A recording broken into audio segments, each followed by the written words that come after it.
Hi, and welcome back to What Do I Make Wednesdays?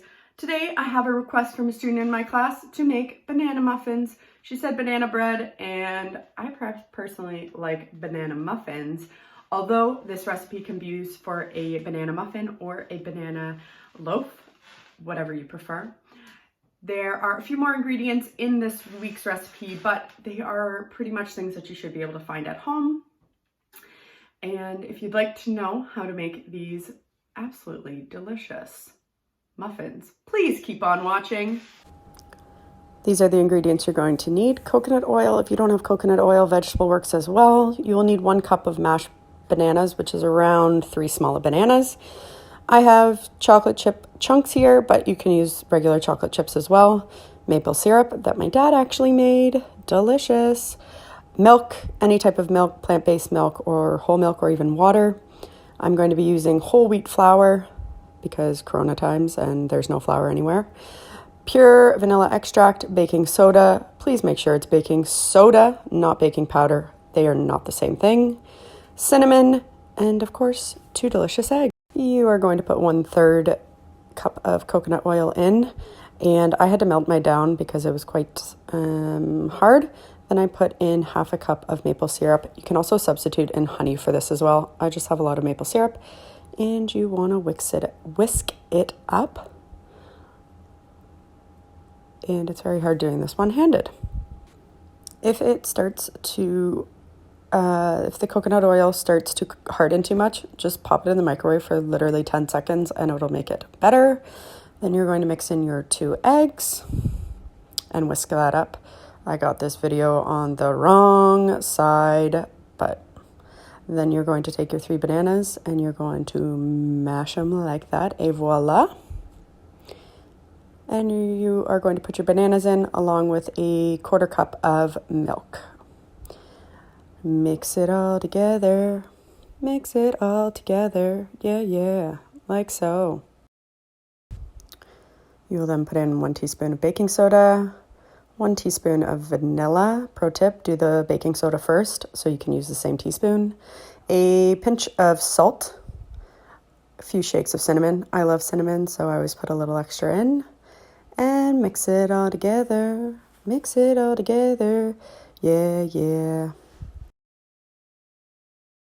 You will then add in 1 3/4 cup of flour, whichever you prefer. You then want to fold the flour in. So you want to sort of like take it over and fold it like you're folding a piece of paper. It'll just make your batter a lot fluffier and not as dense. And you can see it's all mixed in there, and that's the consistency of your batter. Then you want to add in 1/2 cup of chocolate chips. You then want to spray your muffin tray. You can put muffin cups in as well, but I just didn't have any on hand. So I just heavily coated in spray because they literally pop out super easy if there's lots of spray in there.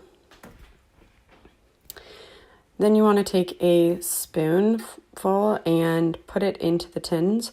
I usually put it around half to around 3/4 of the way of the tin, just so that the muffins aren't too big.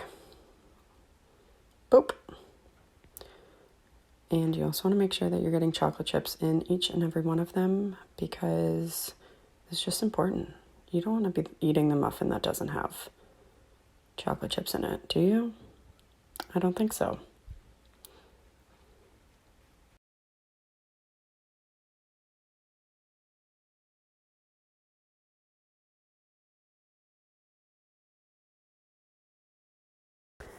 The temperature is now at 350. Hooray. I'm going to pop these babies in. Because I am putting them in as muffins, they take significantly less time than a loaf. You can use the same recipe for a loaf. The loaf will take about 35 to 45 minutes to cook, but because they're doing muffins, it's only around 12 minutes.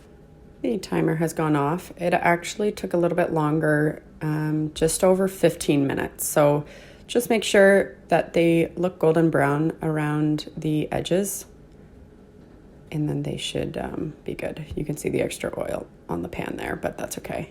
You can test it with, I usually just test it with a butter knife, and if it comes out clean, you're good to go. There's only chocolate on it, which is a great sign. A little trick that I do is I usually, because I don't want them to overbake, I usually take them out relatively quick, just with a spoon. Because of this spray, it should just pop out right away. And they are all done and smell delicious. I always like cutting into one just to see that it's fully cooked through. It's a double check, and I don't want to brag, but these are perfection.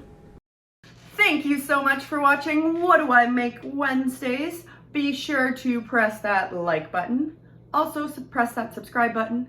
Turn on that bell notification. And don't forget to tweet me at OLOLMiller on Twitter, showing me your creations or sending me any requests for next Wednesday. Thank you so much for watching, and we will talk soon. Bye.